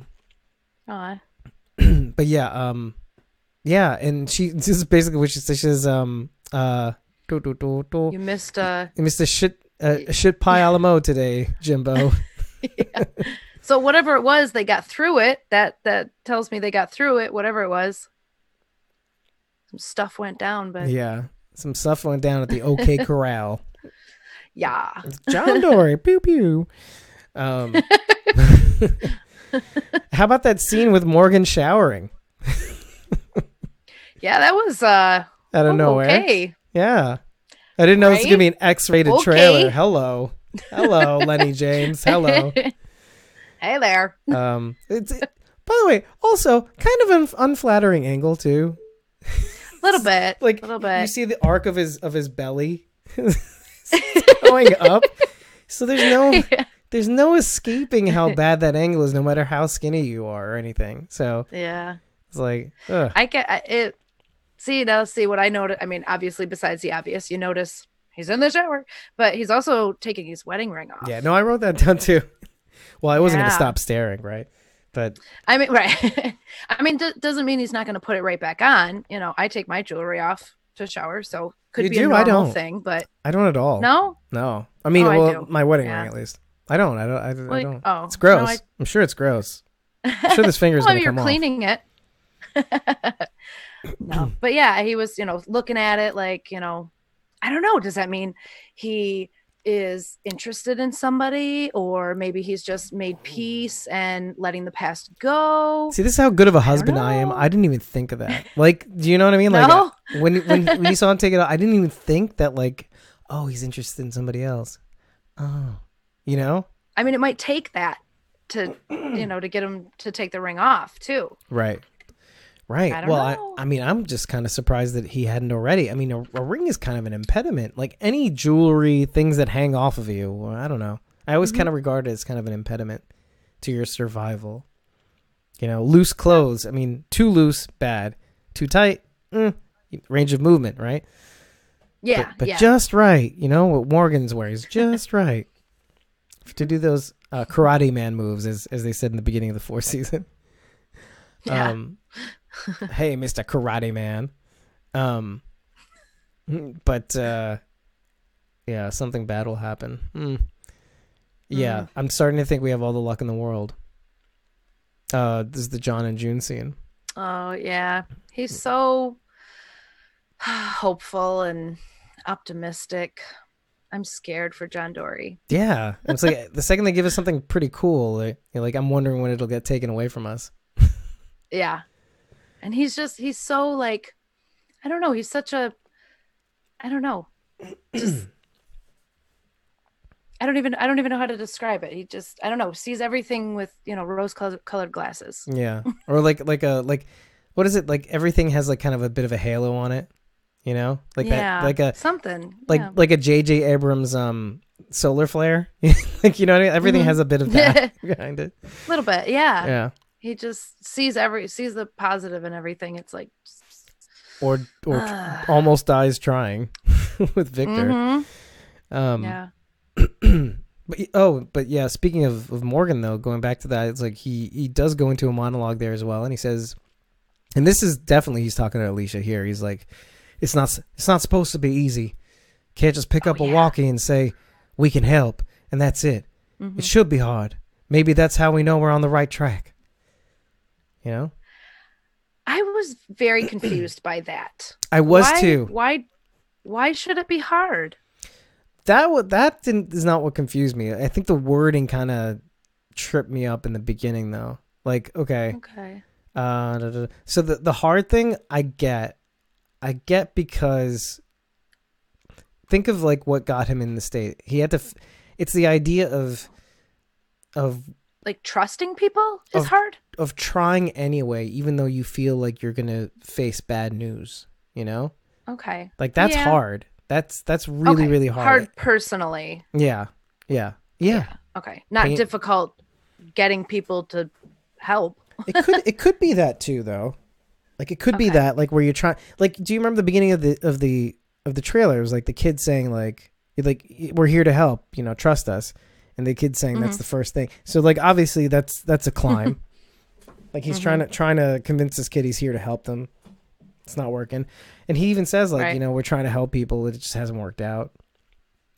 That sort of thing. So yeah, I don't know. And I think there's like, so, I mean, like I don't think Alicia's completely out of the woods. We kind of left off like this season. Like I mean, look, we have this resolution with Charlie a little bit, but I mean, I don't think she's over the stuff that went down, like Alicia. Oh no, with everybody, there's like a lot of like resolution that needs to be. She even mentions it in the trailers. Like my mom did so much to make sure that we are still standing here. There's still like this reverence, like this constant thinking about her sort of thing. So I wonder, but definitely like, I love that Morgan and her are able to interact a lot more because they need each other more than ever, so much more. It's not supposed to be. I could see Alicia losing herself real fast, and Morgan, having been there, can help her through it and figure out how to do what needs to be done without completely going insane. Like start clearing everything. Even Morgan had his Eastman moment, and like we thought he was back, but I always kind of thought like, okay, this seems a little hokey to me. Like, I don't think he's completely healed, Morgan. Yeah. And we were right. Yeah, I think he's permanently broken. but he knows he's broken. Yeah. So it's Yeah. okay. It's like crazy people don't say they're crazy. Right? Yeah. So I think it's a step up from what it was before. Yeah. Yeah. Oh, yes. You know what? Nisa says something very smart here. She says Alicia is kind of like young Carol in a way. Like a younger Carol. I can see that. I guess, you know. I mean, I can see that. the way it doesn't work is that she wasn't abused. Like I would more see, that's the weird thing. You could easily say that Madison is a lot like a younger Carol or like similar aged Carol, right? Like similar kind of experiences. Like she had a husband who was drunk and committed suicide, like, you know, basically crashed into a tree or whatever the hell it was. But then you also have like, oh no, he killed himself, I think. And then you have her father whom she killed because he was like a terrible human being. Awful. And so she was always strong after that, you know, since being a kid. See, and I think Alicia, I mean, Alicia didn't suffer physical abuse the way Carol did, but Right. I think in Alicia's mind, she suffered a little bit of emotional abuse because, Nick basically took up all of Madison's time and effort and everything. And so Alicia like just neglect. sort of kind of got, she even says that, you know, in the first season or second season, I think, you know, she talks about how, you know, I know Nick needed you more. And so I just sort of Did my own stood thing, on the sidelines. Yeah. But I think the result of that, like, I think the show doesn't really kind of shed a light on that so much, but like, I mean, it does, but like doesn't have punch. Like they kind of imply though that like had Madison not done that, had Madison not poured all her energy into Nick, Alicia wouldn't be as strong as she is today. Like for sure. I agree. It's crazy. I agree. You know, and I think the same could be said about Carol. Carol is who she is because of her past. Yeah, but oh man, but I can't think of another double-edged, like, so with Alicia I can see it where like at the end of the day she loves her brother and then she's the strong character, like with little to no downsides really. But like with Carol, it's kind of a mixed bag though. I can see a world in which like having that emotional abuse prevents you from being involved with other people, which we saw kind of. Yeah.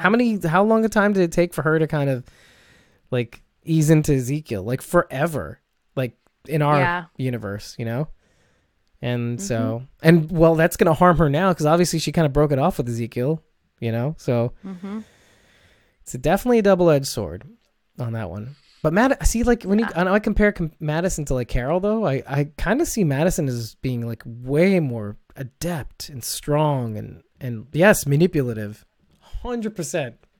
But like Carol tried to do that too, like with her chameleon antics. Like she's Carol's definitely better at being a chameleon, for sure. Like Madison is just way more tactical. That's what I like loved about her the most. She just had the wheels spinning all the time, you know, overdrive. Okay. Yeah, I definitely see that about her. Yeah. Yeah, it's okay. Here we go. This is the reveal that really kind of, so like along with the John Dorie stick up, but moreover, I think it was what was the big thing that I really liked in this trailer? Oh, the Jimbo thing, right? The Jimbo, yeah. I didn't catch this on the first watch, not so much, but like the radioactive walker and the dude in the hazmat suit at the end. I think I missed that too. Yeah. So now this ties go back in. And watch it. Yeah, this ties in with what Gimple said somewhere about one walker on this show on Fear the Walking Dead that's going to change the way you see walkers. Is it the radioactive one? Now, we're no stranger to toxic walkers. We saw that in season 8 of The Walking Dead. But radioactive walkers is a little different. Yeah. So what does that mean? What does it mean? Maybe they'll be harder to kill? Oh God. I don't know. Oh God. What is it? Oh more no. more ways to to well, be harmed. I mean, obviously a bite. Yeah. I mean, now just being around them could be dangerous. We might not be able to get close enough to kill them because it's so dangerous. Yeah. Wow. Yeah, there's that factor. But I wonder if there's a characteristic in the zombies that they're not taking into account. You know, like or like that we're not taking into account because we just have no reference point. There's no like they're making up science maybe. I don't know. They're pulling a Z Nation on us. Mm-hmm. Yep. I don't know. I'm curious. I'm really curious. Because when Gimple that walker's not going to show up for a while anyway, I'm sure. yeah, 100%. Like they're definitely gonna like hold us back, like hold that one back because it looks like the dude in the hazmat suit. I don't think it's one of our dudes. I think it's somebody because it's like an overhead shot. It's the dude is peering down at maybe one of our guys. An alive person? Yeah, an alive person in a hazmat suit. Yeah. Oh, okay. I'm really gonna have to watch it again. Yeah, take a look. It's near the end of the clip too. Oh, Everything goes by so fast. Yeah, and here is our next. So we're going into this third hour. Oh my gosh. We just finished 2 hours. You know? Okay. So, let me just copy. I feel like we're nearing the end. We are definitely nearing the end. Of the clip. There's one I know it's coming up. There's one thing I'm very excited to talk about and it's coming up. Oh yeah, good. Good, because that gets me excited. Even now. Even at this hour. Let's do this.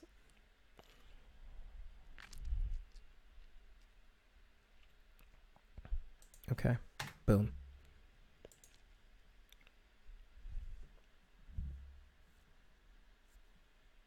Okay. Well, is it doing it? Yeah, I think it's working. Wait, let me see. Info. Wow, nobody stopped in yet, but that's fine.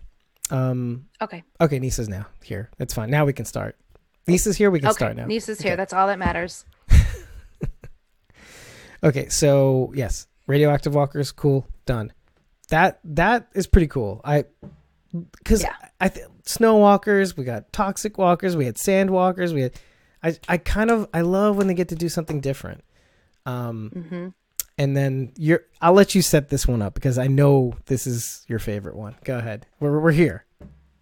We're there? We're there. We're here and there and everywhere. Well, the Dwighty boy. Mm-hmm.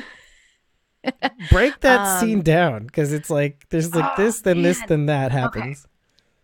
First of all, I'm trying not to get too terribly excited because again, I have this gut feeling that it's not going to happen until way later. God, I hope it's not the end. I know. Well, like I'm thinking closer to the break because they're going to do a little break. So right. I'm expecting it to be closer to then. So, but what I noticed and what I'm really excited to talk about is Morgan's face when he sees Dwight and he smiles, but we've seen Morgan do different smiles. Before. Yes, it's not always a happy smile. It's not like a, oh hey, I know you. Like hey, I somebody I know. No, it was more it's like nice to meet you. Yeah, really. See, when I looked at his smile, I was kind of like, oh, this looks a lot like the other one, like the bad one, but it didn't. Yeah. I guess his smile range is, we should talk they should like send this out in like packets. When he applies for new acting jobs, I have a smile range. Seriously, yeah. So and you don't know, and it goes by so quick, of course, because it's the trailer, and I just want to. I'm more on the positive. Like, stare at his face for a few minutes. You think he's excited to see Dwight, or like just like of all things, but like in a in the positive. But okay, which doesn't make sense, right? Right after the war. He leaves right after the war. Mm-hmm. He has no idea that Dwight helped us. No. Well, he has no reason to trust him or be excited to see him. Mm-hmm. What I'm struggling with is like trying to figure out where his interactions were with Dwight on The Walking Dead. Because I can't remember. Yeah, how much did they really... I can't. Maybe when they had... Well, okay, how about when Dwight comes back... he sneaks in and says, okay, now I'm going to help you guys. And then Daryl comes up and slugs him, and he's in the makeshift prison. Was Morgan there for that scene? Oh, that's a good question, because I don't think so. That's the only thing I can think of that Morgan would have been present for. Yeah. I think when Dwight brings Rosita back. He had to have been a hilltop at that time. Sanctuary. No? That's at the Kingdom. He was at the Kingdom. You're right. Was he at the Kingdom, or was he a hilltop? He was at the Kingdom with Carol, wasn't he? Because that was after the wolves. I was way after the wolves with Dwight. Way after the wolves. Oh, it was way after the wolves. So yeah, I don't know. I'm a bit shaky on the timeline though. Yeah, I think Morgan and Carol were at the Kingdom at that point. Or did he come back? Oh, man. I'm like, yeah, I just don't know. I just don't see it. I know. I don't see it. Pieces aren't lining up for me. I'm sure he knows of him for sure. Mm-hmm. It's just hard to believe. Like, it's hard to kind of follow where they Dwight knows who he is. Yeah, for sure. Well, because he says Morgan. Yeah. He says his name anyway. I feel like I want to just research that. Like, just see scenes where Dwight and Morgan are in the same scene, which is definitely doable. Yeah. Like, scene by scene. Can't think of one. Sorry. And Fear the Walking Dead comes June 2nd. I just like the music. I like the music. Just thinking about it in my head right now. I just can't help it. Bringing it full circle. Yeah. I just feel like they should do it more. Like have it go throughout the show. Like, do you remember that episode Laura? There was something about the kind of upbeat, quiet music in the background while he's like doing his morning routine. That's just so great. Yeah. It's not unlike some of the music that's in the show, but it's unique to Fear the Walking Dead, I think. Mm-hmm. So I kind of like that. There's a lot going on in that episode, but like I just thought the cherry on top is like, oh, this music is so on point. Like, I want to put it as background music to the show. That's how on point it was. So, but anyway, but yeah, I'm pumped. I'm pumped for Dwight because I feel like he's going to be coming in at a point where like they need him most. You know what I mean? Mm-hmm. Mm-hmm. Like, out of nowhere, they need him most. Yeah, we're definitely going to see hero Dwight, I think. Do you think so? I think he'll be a good guy. Yeah, I think he's going to do everything he can to make up for all the bad he's done. That seems too easy to me. I think he's going to make it a mission. I mean, I've always liked Dwight. I think he was stuck in a hard place and had to did what he had to do. Yeah. Didn't like it. Never said he liked it. You know? And like, yeah, what does a man like that become, right? That's tough because he's going to seek redemption, I think. Yeah, you could see like parallels between he and Morgan too. Like, you have Morgan, who is essentially, I think, is considered a good guy, but like had tons of crappy things happen to him. So, you know, and then did crappy things. Yeah, and he totally did. He totally did. Oh, I gone clear. Ooh. So, right? Yeah. That was nuts. Yeah. So, and then the slaughterhouse in the bar. Ugh. With Rick. Yeah. That was like, I remember there's two moments where I was just kind of like, oh, Morgan, you need to go. Like, and I actually talked about it this week with Sarah, because she had put up a picture of, what did she put up? A picture with a quote of, I'm trying to remember who it was and what the context was, but like it was a quote from the governor. This is how we live. You kill or you die. Oh yeah. Right? Yeah, I remember that one. Yeah. So what I had said though is I said that it was that was Rick to Morgan in the church when they were talking about killing the saviors in the satellite station. And the thing is I was wrong, but I was also right. Like Morgan, I know I'm not wrong, but I'm not right. No, I'm not right, but I'm not wrong. But I'm not wrong. Yeah. Yeah. And technically I am right, because that scene was like, okay, who wants to go kill the saviors? Everybody raises their hand except for Morgan. And then Morgan makes an impassioned plea, and then he says, this is not for me. And like kind of Rick goes, this is the way we live. You know, you kill or you die, you know? And then Tara kind of looks at Morgan and like, did I just fall into the group with like the governor all over again? And so that was kind of like, wow, parallels. I was like, it blew my mind. I actually had to research it because I was like, I'm not wrong about this. I'm not crazy. I know he said it. So I thought it was. Oh, wait, go ahead. Oh yeah, I saw what you said. Yeah. Yeah, I thought it was Morgan to Carol after the wolves when she runs away and he sees her on the stoop. Yeah. And she's, you know, half dead and everything. I could have swore I remember that conversation. I was wrong too. Yeah. But it sounded. What you're saying sounds very familiar. Like you have to fight for like the people you love or whatever, something like that. Yeah. But yeah, like it was weird. All this to say, finally, that it was that scene, like with Tara saying, "Oh my God, I just follow another governor," and then like, that shootout at the bar was the worst. Like them killing the savior escapees from Hilltop. That was so bad. That just made me feel really rotten. Like, how do you like look at Rick the same way again? You know, after something like that, it was rough. I didn't. And then he gained their trust. And then the dialogue at the end between he and Morgan, ugh, it's rotten. Like you had a son, you know? Oh boy. Yeah. Oh. Gosh. How did you stay good for so long? I mean, you actually had a son. Oh. Yeah. Oh, kill me. Yeah. So rough. Oh yeah. Which all this to say that I mean those moments, there were so many like little moments like that, but then there's like these big moments where like I was thinking to myself, it only makes sense to send Morgan off to Fear the Walking Dead because being around Rick is the worst thing that has ever happened to him. Like it's one thing to see like a kinship and a brothership and all that stuff, but like, son, you a bad influence. Yeah. I felt that like the last 2 seasons or something, like 7 and 8, just bad influence on Morgan. He did not need a Rick, you know, a Ricktatorship.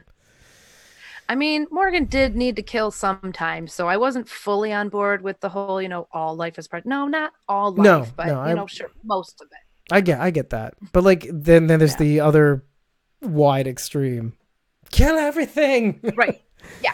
We don't want to kill everything either, but like a hair's breadth away from taking photos. Like, I'm proud of that one. Like, no, that's Negan territory. Yeah, exactly. Yeah. So I think we have. Do you remember what I said to you in our hosts chat that we thought this was gonna be a short one?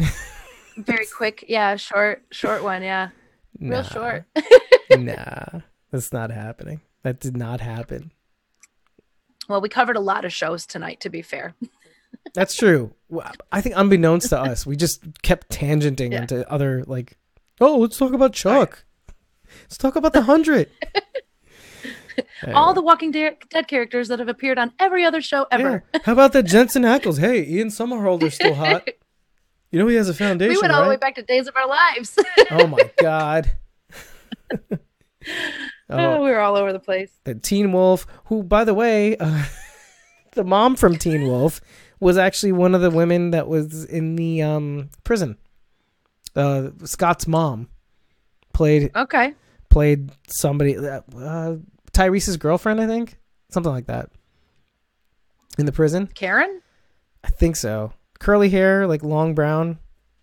Yeah. Thinner. Mm-hmm. Yeah, that's right. Yeah, she was the mom.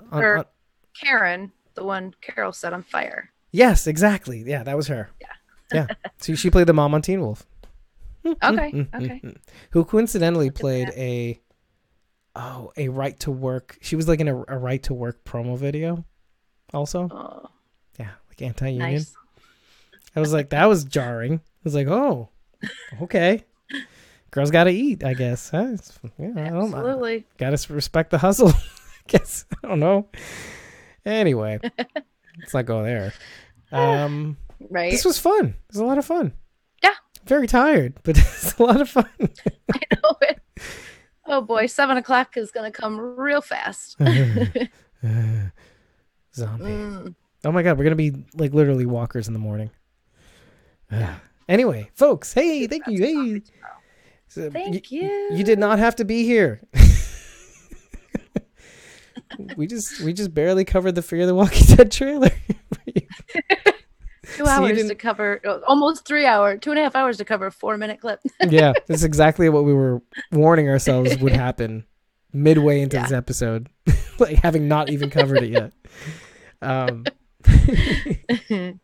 So thank you for joining us. Thank you, Nisa. Thank you, everybody. Thorgon for popping on. Carlin Munster, Miss Mazel, who was here earlier. Eye in the Dark 2, AJ Mingus, who's I saw you show up in earlier streams, but it's really nice to see you again. And then That's What's Up Music. Yo, Victor 2020. I don't know what the hell he's talking about. But anyway. That's What's Up is my husband. Oh, dude. Hey. Yeah. Is Victor his name? No. Or were we talking about Victor Strand? Oh, okay. Makes sense. Probably, yeah. Anyway, so we will, I don't know if we're going to see you next week. I think we're taking a break, aren't we? Not next week. I won't be going away next week, the week after. So that week will definitely take off. But you never know. Like pop on a live or something like that. Who knows? Might do a pre-recorded one. I don't know. I feel like we need to keep going and doing things, just to kind of keep things alive and fresh. I know we have a lot of blogs coming too, by the way, because we didn't do the recaps from the last 2 episodes, I think. So there's that. There's news blogs that we need to start writing. I know that I want to repost several videos, like content, trailers, and stuff like that to the blog itself too. So, yeah. Or like news digests or something like that, like once a week. Like everything that we kind of post out on social media. But other than that, I mean, it's going to be pretty loose from now until June. We're going to get some drip, though, over the next couple months, though, for sure. Especially when it comes to like Lauren Cohan. So yes. We'll be hearing more soon. I'm excited. Yeah. I'm a little overwhelmed. But anyways, guys, have a good night. Thank you for coming. And we'll let you know our schedule soon. See if we've got more show for you. With that, take care. Thanks, Rachel. Bye. Bye. And stop streaming you. Where's the I'm gonna stop you on Instagram first. Because it's just a little easier that way. Nisa, thank you so much for coming. Thorgon, if you're still there, probably not, but good night. And stop streaming on the YouTube.